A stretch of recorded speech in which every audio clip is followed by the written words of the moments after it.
하나님 말씀 보겠습니다. 누가복음 18장 1절부터 8절까지의 말씀입니다. 주일날에는 17장 말씀 읽었는데 오늘도 18장 말씀을 우리에게 주셨습니다. 18장 1절부터 8절 저와 여러분들이 한 절씩 교독하시겠습니다. 세 번역 성경으로 읽습니다. 예수께서 제자들에게 늘 기도하고 낙심하지 말아야 한다는 뜻으로 비유를 하나 말씀하셨다.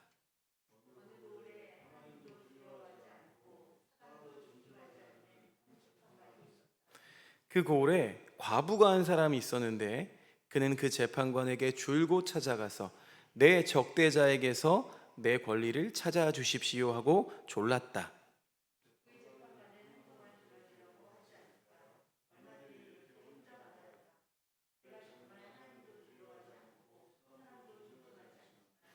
이 과부가 나를 이렇게 귀찮게 하니 그의 권리를 찾아 주어야 하겠다. 그렇게 하지 않으면 그가 자꾸만 찾아와서 나를 못 견디게 할 것이다.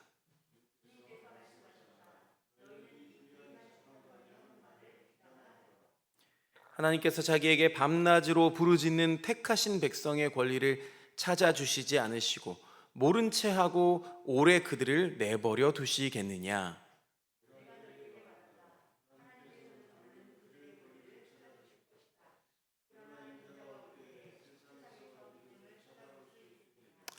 아멘. 네. 그 컴퓨터에서 플레이어 그 음악 플레이어를 꺼주셔도 될 것 같아요. 그리고 나서 이따가 기도할 때는 또 찬양 부탁드리겠습니다. 네. 우리가 지금 기도에 대해서 나누고 있습니다. 수요 리얼 기도회. 기도회가 리얼이 아닌 게 있겠냐마는, 그러나 우리가 진짜 기도를 드리자라는 마음을 가지고 조금 이렇게 포맷을 변경하고 또 이름도 변경하고 분위기를 바꿔서 같이 수요 기도회를 올려드리고 있습니다. 그래서 지난 2주 동안에는요, 우리가 기도에 관해서 매우 중요한 2가지 주제를 함께 살펴보았습니다. 첫 번째는 진짜 기도가 무엇인가, 기도의 본질에 대한 질문이었다면, 두 번째는 기도할 수밖에 없게 하소서. 그래서 하나님께서는 우리들을 때때로 기도하지 않을 수 없는 그 자리로 부르신다는 것을 함께 보았습니다. 자, 그런데 오늘은요, 기도를 하면서 우리가 누구나 맞닥뜨리는 질문이죠. 그리고 대림절, 기다림의 대림절이 다가오는데 그 기다림, 어쩌면 기도 생활 가운데 가장 많이 우리의 어떤 영혼을 흔드는 질문을 함께 살펴보려고 합니다. 하나님은 왜 응답을 늦추실까? 기도는 합니다. 간절히, 꾸준히, 눈물로. 그런데요, 상황은 움직이지 않고 또 문은 열리지 않고 현실은 여전히 그대로 있을 때 우리는 이렇게 묻고 싶어진다는 거죠. 하나님, 왜 응답을 늦추십니까? 사실 우리는 응답이 늦어질 때마다 하나님이 멀어진 것보다요, 더 빨리 느끼는 감정이 뭐냐면 내가 더 외로운 자리에 서 있다는 느낌을 받게 됩니다. 하나님이 멀어졌다가 아니라 내가 더 외로워졌다를 느낀다는 거예요. 마치 밤길을 혼자 걷는데 뒤에서 들리던 발자국 소리가 들리다가 점점 사라지는 그 순간처럼 갑자기 모든 것이 고요해지고 또 그 고요함이 오히려 불안이 될 때가 많이 있습니다. 그런데 성경은요, 그 고요함 속에서 하나님이 여전히 우리와 함께 머물고 계신다고 말합니다. 오늘 우리가 느끼지 못하는 그 순간에도, 못하는 동안에도 하나님은 우리를 가장 깊은 곳에서 붙들고 계십니다. 우리는 이렇게 묻죠. 하나님, 왜 이렇게 침묵하십니까? 하나님, 정말 제 기도를 듣고 계십니까? 예수님은 우리의 이런 연약함을 너무나 잘 알고 계셨습니다. 그래서 오늘 이 누가복음 18장의 비유는 아주 유명한 비유이지만 그 시작부터가 매우 특별한데요. 자, 시작을 볼까요? 18장 1절 말씀 우리 같이 함께 읽어보겠습니다. 시작. 예수께서 제자들에게 늘 기도하고 낙심하지 말아야 한다는 뜻으로 비유를 하나 말씀하셨다. 신약에 보면 예수님의 비유가 이 얘기 저 얘기 많이 등장하는데요. 여러분 살펴보면은 예수님이 비유를 이렇게 제자들에게 주시기 전에 이렇게 이유를 먼저 밝히신 이야기는 흔치 않습니다. 이유를 먼저 밝히고 계세요. 늘 기도하고 낙심하지 말아야 한다는 뜻으로 내가 이야기를 하나 들려줄게. 자, 그만큼 우리가 기도하다가 지치고 또 기다리다가 포기하고 응답이 늦어지면 낙심하기 쉬운 존재임을 주님께서 더 잘 아셨기 때문입니다. 여기서 낙심하다라는 단어 헬라어로 에카케오인데요. 에카케오. 이게 그냥 단순히 기운 빠졌다 이 정도가 아니라요. 뜻이 뭔고 하니 마음의 불씨가 완전히 꺼져버렸다라는 것을 의미합니다. 그래서 예수님이 지금 이렇게 말씀하고 계신 거죠. 너희의 마음의 불이 꺼지지 않도록 기도의 자리를 지켜라. 그래서 응답이 늦은 것, 지연이죠. 지연은 하나님이 이 불을 끄시는 시간이 아니라 오히려 하나님께서 진짜 불을 붙이시는 순간이라고 우리에게 말씀해 주고 계신 겁니다. 자, 그래서 예수님이 이렇게 이유를 먼저 말씀해 주시고 이어서 극단적으로 대비되는 두 사람을 비유로 제시하시죠. 한 사람은 불의한 재판관입니다. 하나님을 두려워하지 않았고 사람도 무시하는 사람이죠. 정의와 양심이 없는 극악한 권력자의 전형을 보여줍니다. 다른 한 사람은요, 과부입니다. 자, 그 시대의 과부라고 하면은 경제적인 후원도 또 사회적인 지위도 법적 힘도 없는 약자 중의 약자가 과부였습니다. 그런데 이 과부는요, 포기하지 않고 재판관을 계속 찾아가서 재판관님 제 원한을 풀어주십시오 반복해서 요청합니다. 재판관이 처음엔 듣지를 않아요. 귀찮아하면서 내칩니다. 그러다가 결국 이렇게 고백하죠. 이 과부가 나를 계속 번거롭게 하니까 그러니까 내가 그냥 그 원한을 풀어주겠다. 여러분, 이 불의한 재판관이 마음이 착해서 도와준 건가요? 아니죠. 또 정의를 사랑해서 그런 걸까요? 그것도 아닙니다. 그냥 단지 귀찮아서입니다. 그리고 나서 예수님은 제자들에게 묻습니다. 불의한 재판관도 결국에는 들어주는데 하나님은 얼마나 더 너희의 기도를 듣고 싶어 하시겠느냐. 자, 이 방식이요, 예수님이 잘 사용하는 방식인데 이 칼바르트의 대비 방식입니다. 가장 어둡고 차가운 인물을 등장시켜서 하나님의 따뜻함과 선하심을 더 밝게 드러내는 방식이죠. 여러분 주변에 나와 정반대로 정말 세상적이고 정말 자기 마음대로 하고 내가 봤을 때 저 사람은 왜 여기 있지? 라고 생각하는 사람들이 존재하는 이유는 여러분의 선함과 여러분의 따뜻함을 밝히기 위해서 존재하는 것임을 여러분 믿으시기를 바랍니다. 자, 이렇게 하물며 하나님께서 이런 말씀을 또 하세요. 그래서 하물며 하나님께서, 이 한 문장이 결국 이 비유의 중심이 되고 있는 거예요.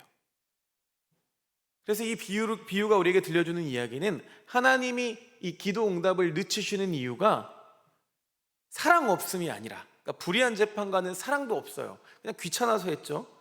무관심이 아니라 너희를 더 깊이 사랑하기 때문이다. 이것을 보여주는 이야기인 겁니다.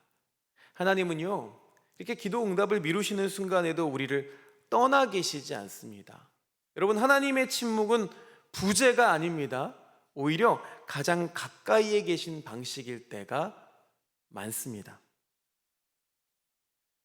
우리 예주, 예한이 이렇게 같이 키우시잖아요. 그렇죠?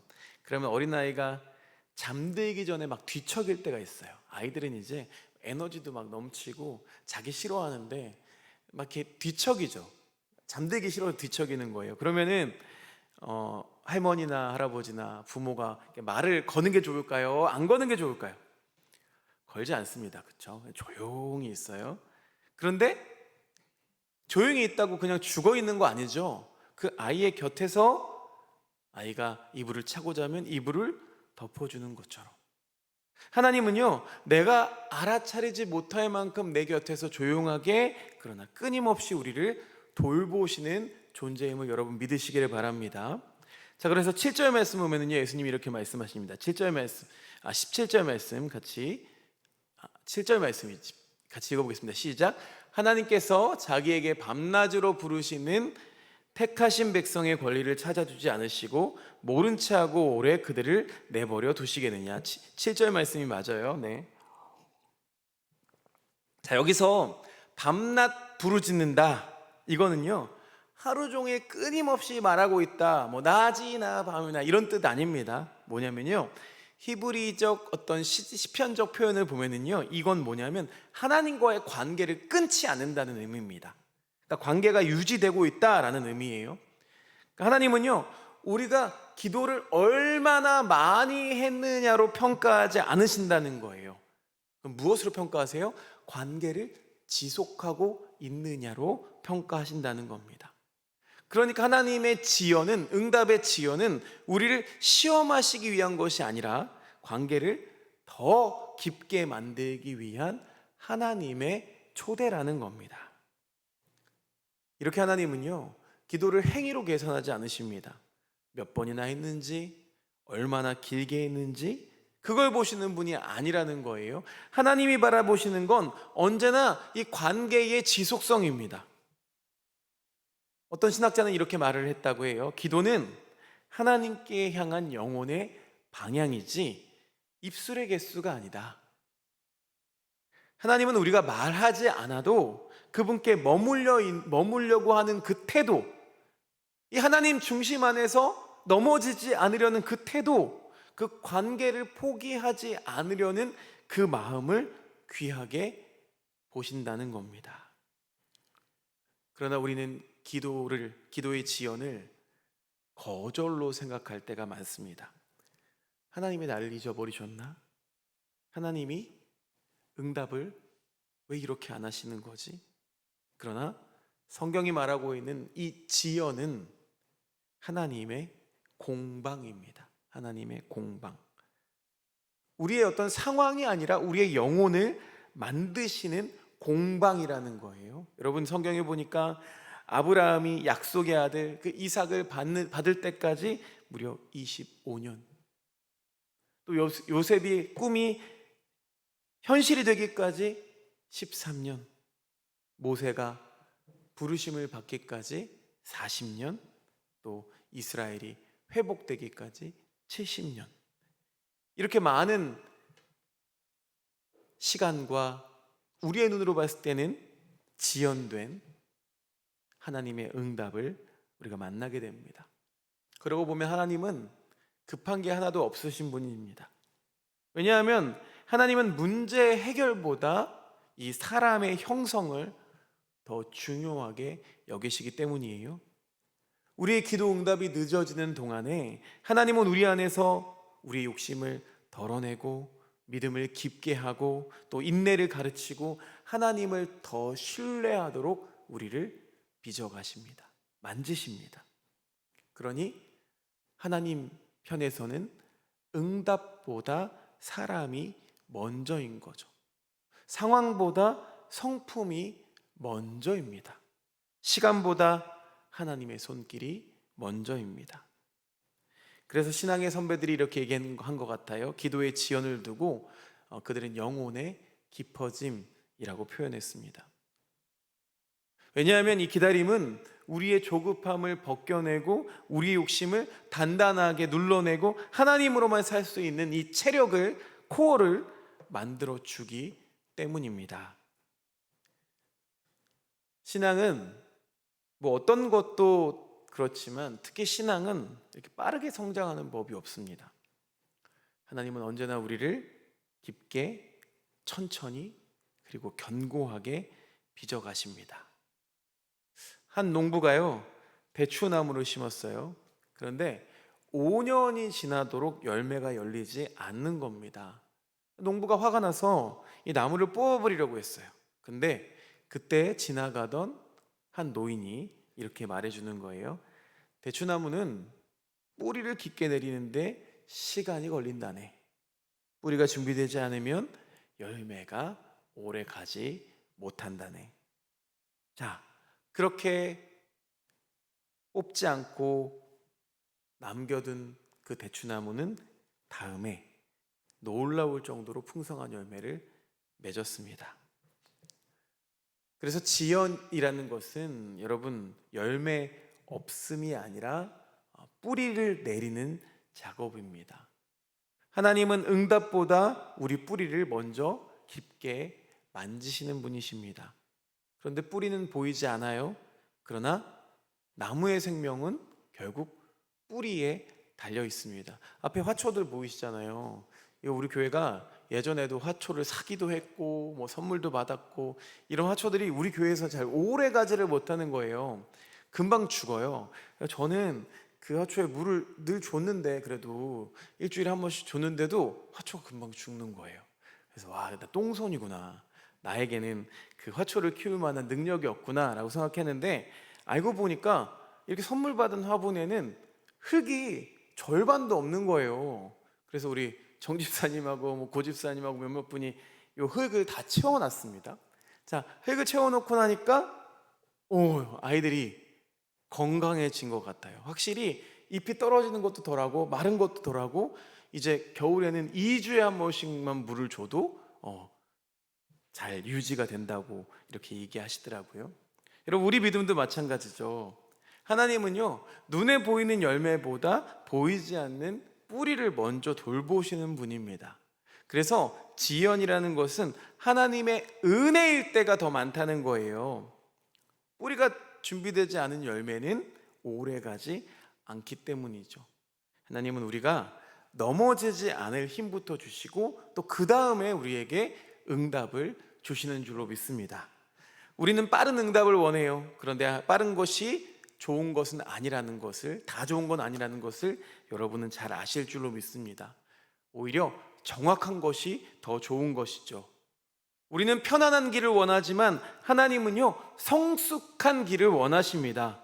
우리는 그냥 빨리 이 시험이 끝나기를 원하지만 하나님은 그 시험을 통해서 우리가 견딜 수 있는 사람이 되기를 원하십니다.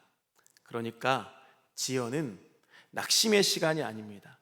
하나님이 더 크고 더 정확한 응답을 준비하시는 시간입니다. 한 도자기 장인이 아름다운 꽃병을 구웠습니다. 사람들이 이 꽃병이 너무 아름답습니다. 그 비결이 뭡니까? 라고 묻자 도자기 장인이 이렇게 얘기했다고 해요. 도자기는요, 불 속에 오래 있어야 합니다. 빨리 꺼내면 비록 모양은 남지만 금방 깨집니다. 불 속에서 충분히 기다릴 때 비로소 강해지고 아름다워집니다. 여러분, 우리의 믿음도 그렇습니다. 우리는 빨리 이 시간 좀 제발 지나가게 해주세요 라고 기도하지만 하나님은 이렇게 우리에게 말씀하시는 거죠. 조금만 더 견뎌라. 금방 깨지는 믿음 말고 불에도 견디는 그런 믿음을 만들고 있단다. 불이라는 것은 우리에게 두려움이지만 장인의 손에 쥐어질 때 가장 중요한 재료가 됩니다. 여러분, 믿음도 마찬가지죠. 불을 피하고 싶지만 그 불 속에서 만들어지는, 그 불 속에서만 만들어지는 강함과 아름다움이 있는 겁니다. 그래서 어떤 성자는 이렇게 말했습니다. 하나님은 우리를 태우려고 불 속에 던지지 않으신다. 단단하게 만들기 위해서 불 속에 넣으신다.